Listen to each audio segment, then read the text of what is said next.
Magandang araw mga kaibigan. Bigyan natin ng reaksyon ngayon yung pahayag ni Congressman Marcoleta tungkol ditong impeachment drama ng mga kongresista laban kay BP Sara. Nako, nakapagbitoy siya ng salita. Samahan niyo ako sa rally ng INC. Wow! Sige, sama tayo. Paano tayo sasama? Hindi naman tayo member ng Iglesia ni Cristo. Yun ang tanong. Okay, pakinggan natin itong programa sa Saganang Mamamayan. At saka komentary ni PH Update. Hindi, teka muna. Kung sinimulan na nila ang pagkalat ng pirma, pero na raw po eh. O nilalapag na naman sila sa tinutukoy ng Pangulo, sinabi na nga niya, tigilan nyo na yan eh. Yan ang ba sinasabi? Kasi kapag kung umanap ka ng pirma, ito yung diretsong pagsasakatuparan ng impeachment complaint na hindi nadada. Yung sinasabi na pagkalap ng perma, ongoing na yan. Kasi ang plano, hindi na dadaan sa Committee on Justice yung impeachment complaint. Direct resolution, pipirmahan ng mga kongresista.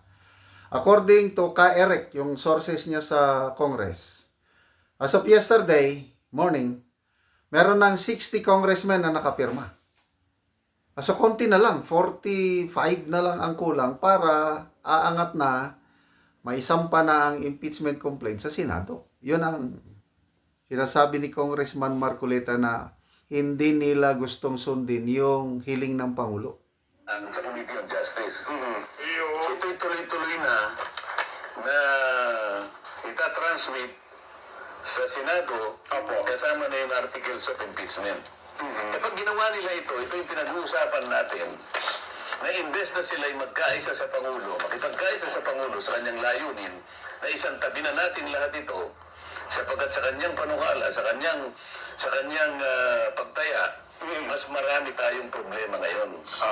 So yung maliit na bagay na ginagawa nyo, na pinagtatalunan nyo dyan, wala namang kapupuntahan, wala namang ibubunga, kahit sa buhay ng isang Pilipino, sabi nga, tempest in a teacup. Kapag ginawa nila ito'y direktang paglaban sa opinyon ng Pangulo. Correct. So sa mga dito pa lang, sa pinabanggit mo kung totoo yan, yan ang kinatatakutan ko. Na itong ginawang manifesto na ito, ay kunwari lang. Yes! Ano yung kunwari? Kunwari lang yung manifesto na yon. Sabi ko nga, yung una kong vlog, parang panloloko lang sa taong bayan. Kasi ibang sinasabi, ibang ginagawa. Ano tingin nila sa mga Pilipino? Bobo? Hindi nakakaintindi sa mga galawan nila? So, salamat, Congressman Dante Marcoleta. Talaga, sapol. Hit on target yung sinasabi nyo. Panloloko sa mamamayang Pilipino, yung manifesto of support kay PBBM. Sa English, dito, hypocrisy. Hypocrisy. Yan lang. Pagpapanggap, pagbabalat kayo. Ito'y nakakatakot. Panluloko ito sa ating mamamayan. Kapag ito'y ginawa nila, halimbawa, nagsimulang sila mangalap. Makikita na po ninyo ang pagbabalat kayo ng lahat ng pipirma na nagkunwaring nakipagkaisa sa Pangulo, pero pagpapanggap lamang po. Yan ang nakakatakot din. Dapat pala. Kaya sabi ko sa'yo, nagrarally ako. Siguro kung Magrarally. Kung sinasabi natin, sasama sa rally ko siguro sa Marodante Marcoleta. Di ba ba kinakabahan yung mga ano nito, yung mga pasaway? Yung mapagkunwa kung tawagin nila, di ba? Yung mga mapagpagkunwari. Yung mga mapagpanggap. Sumusunod sila kay PBBM, pero yung sinabi ni PBBM, marami tayong problema. Tigilan niyo yung mga kapalpalan niyo na yan.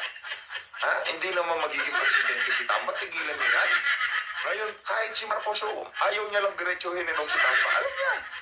Kung tatanungin natin si PBBM, harapan, yung rektahang tanungin natin siya, PBBM, mag-presidente na si Tamba.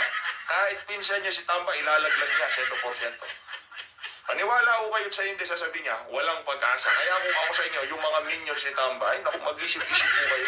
May pipirma. Kasi ang Yun lang pagtatangka ng pagpipirma. Tatangka ba yun kung walang basbas? Makabayan black ko eh. Hindi talaga sumusunod sa presidente to. Ginagamit lang ng mga yan, kunwari lang yan. Kunwari lang ba ito? Yung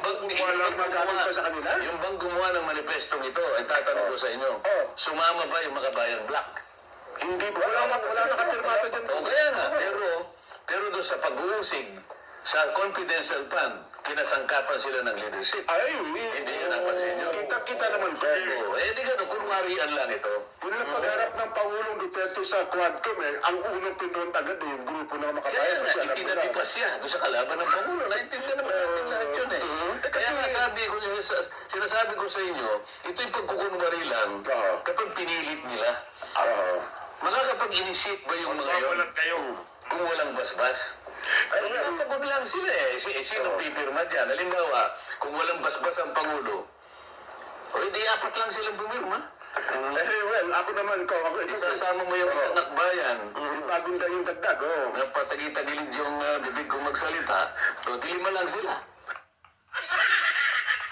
Yung akbayan na hindi lang pala tayo nakapansin. Pati pala tong si Kong Nande, napunay niya yung si Percival, anong pa apelido nung... Sir Danya. Yung buhok niya nandito, yung panga niya nandoon, no? Magkasalungat eh. Ba't di na lang kaya dito yung buhok, dito rin dapat yung panga. Tapos na. Ibig sabihin, maniniwala pa rin ako na nakikipagkaisa na yung kabuuan ng Kamara. Sapagkat pinagmulan ng pagpipirma, lima lang ang katapos-tapusan. Hindi rin pala natin. Ang lakas naman ang loob nila magpapirma. So yun, yung pagpapapirma, planado. According to Senator Bato, planado yan. Kaya, agree ako sa sinasabi ni Congressman Marcolita na pagkukunwari lang lahat. Yung sabi ng Pangulo na wag nyo nang ituloy. Kung totoong wag nang ituloy, determinado ang presidente, bakit may nagpapapirma? Bakit may pumipirma? Dahil may basbas. Kaya tuloy ang rally ng Iglesia ni Cristo. Aabangan natin. Yan, magrarally ako, sabi ni Congressman Marcoleta, nanawagan siya. Sa Manalo. Pero ang chismis sa atin, parang higit na raw sa higit na raw sa 5 O, sa mga tweet. Chismis na naman sa akin ko. Hindi ko Itong pagkakaisa nito, pinaglalaruan ng taong bayan. Ito na kayo. Ako naman kong, Meron pa rito eh. Pagkakaisa ka ni katapatan. Na yun. Isip-isipin naman. Pinili nila yung mga mabubuting mga salita eh. Isang deklarasyon ng pagkakaisa, katapatan at paninindigan sa pagtatanggol sa bayan. Nasaan ang pagkakaisa? Nasaan ang katapatan? Nasaan ang paninindigan mo nung ginawa mo itong manifesto nito? ako naman ko, sabi ko nga, pawalang galang sa mga nagsusulong ng impeachment. Mukhang iba at ang pagkakaintindi nila sa salitang pagkakaisa at pagkakatapatan. Kasi may sariling yan eh. May sariling ideolohiya ko eh. Kaya tinatanong ko sa inyo, kung kasama sila dito sa manifesto, kung hindi pala, bakit sila yung pinaka-aktibong puwersa nung ginigisa nila ang dating Pangulo at nung ginigisa nila yung kanyang anak na nagkataong pangalawang Pangulo ng ating bansa. Doon sa mga Bakit sila yung bida doon? Sa mga Sila pang nakapagpapakulong at sasayaw-sayaw pa sila kapag nakapagpakulong sila. Oo, yung problema. Sasabihin nyo, At yung anong mga maliliit na detalye na yan, So, talagang political drama na itong unfolding sa ating mga mata, mga kaibigan. Malalaman natin, una, kailan ba yung rally ng iglesia? Most likely siguro, before the year ends, nandyan na yan. At aabangan natin si Congressman Marcolita dahil sabi niya, sasama ako.